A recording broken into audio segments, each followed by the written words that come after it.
Welcome to the WHHI Daily News. I'm Robyn Zimmerman. Let's begin with today's news headlines.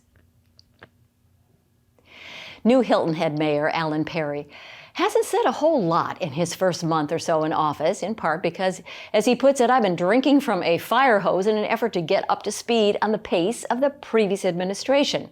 He is told in a Chamber of Commerce webinar that he hopes to continue the town's housing and park renovation initiatives, although he is questioning the cost of the new Mid-Island Park development of the old Planters Row Golf Course, but is touting a new Gullah Community Development Commission he thinks could help with the redevelopment of the Stony area of the island. The separation of church and state has been in the state constitution for more than 150 years, but with huge majorities now in the state house and the state senate, and a governor interested in advancing the idea there could be a constitutional amendment headed to voters next year to allow the state to provide money or vouchers to families wanting to send their kids to private or religious schools. Most recently, Governor McMaster wanted to divert millions of COVID relief funds to families to help pay their kids' private school tuitions. But the state Supreme Court shot down the idea. Debate on the amendment is expected to start this week. If the House approves the amendment, well, there'd still have to be a statewide vote, likely in 2024.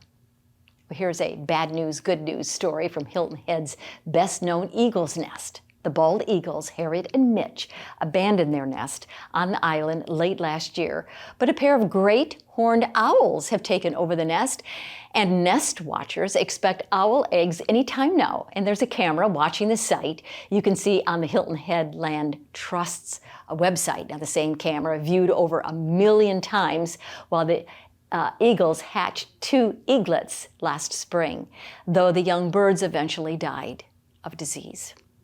The personal finance website Wallet Hub ranks our state the 5th worst state in the country in which to raise a family in 2023.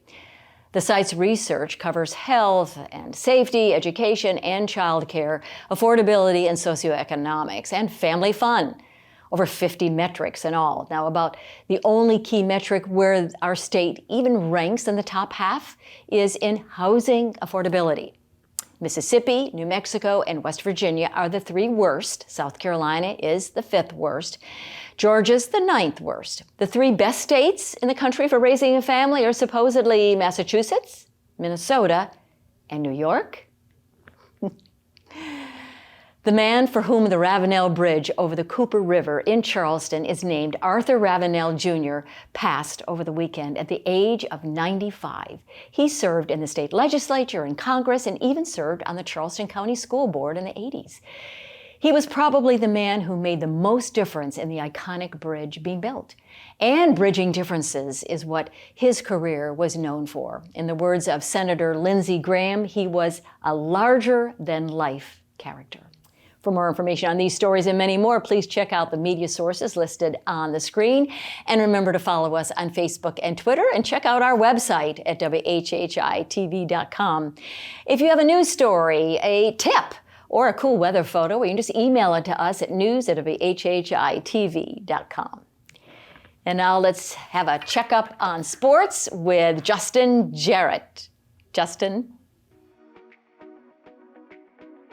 Hey, it's time for Last Night in the Loco on WHHI, powered by LocoSports.com. We thought we'd take the opportunity today to catch our breath and tell you about some of the Loco's top high school wrestlers.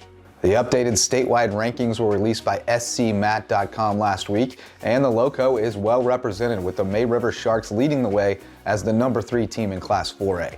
The Sharks have a pair of top-ranked wrestlers in 152-pounder Santiago Rueda and 170-pounder Gabe Juarez, both of whom have won state championship to their credit already. They're joined in the top 4 by 138-pounder Isaiah Wysong, who is ranked 2nd, 3rd-ranked Caden McCallum at 120, and 4th-ranked Emilio Mendoza at 126. Hilton Head High sophomore William Jakeway is atop the rankings at 106 pounds, while teammates Darnell Bronner and Zayo Estrada are ranked 2nd at 160 and 113 respectively. Bluffton's Israel Salmarone ranks 3rd at 220 in Class 4A, while Battery Creek's Gunnar DeGroat is 2nd at 152 in Class 3A, and Beaufort's Colton Ferris ranks 2nd at 182. John Paul II senior Peter Toranese is holding down the top spot at 132 pounds in the Skeeza ranks as he aims for his second state title and is one of 7 Golden Warriors ranked in the top 4 at their weight classes. JP2 ranks 3rd among Skeeza programs across the state. That's just a taste of the wrestling talent we're cultivating right here in the Loco. For Loco Sports and WHHI, I'm Justin Jarrett. Until next time, go Loco.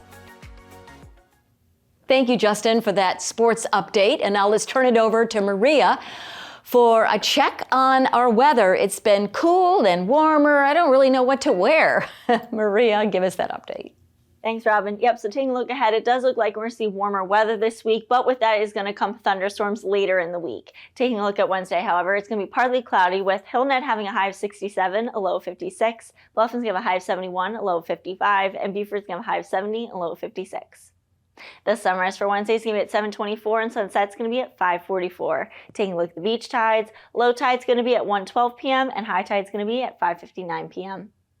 Taking a look into the rest of the week, a little bit into the weekend. Thursday, it's going to be cloudy with thunderstorms in the afternoon and going into the evening with highs in the 70s and lows in the 50s. Come Friday, it's going to be hazy in the morning, but then sunny the rest of the day with highs in the 60s and lows in the 50s. And then come Saturday, we are going to see thick cloud coverage with a couple showers and thunderstorms throughout the day and possibly into the evening with highs going back down into the 50s and lows in the 40s. That's it for today. Let's head back to the desk. After the break, Alex Brown will join us. He's a Hilton Head Island Town Councilman, and he'll give us an update on all the goings-on of our town.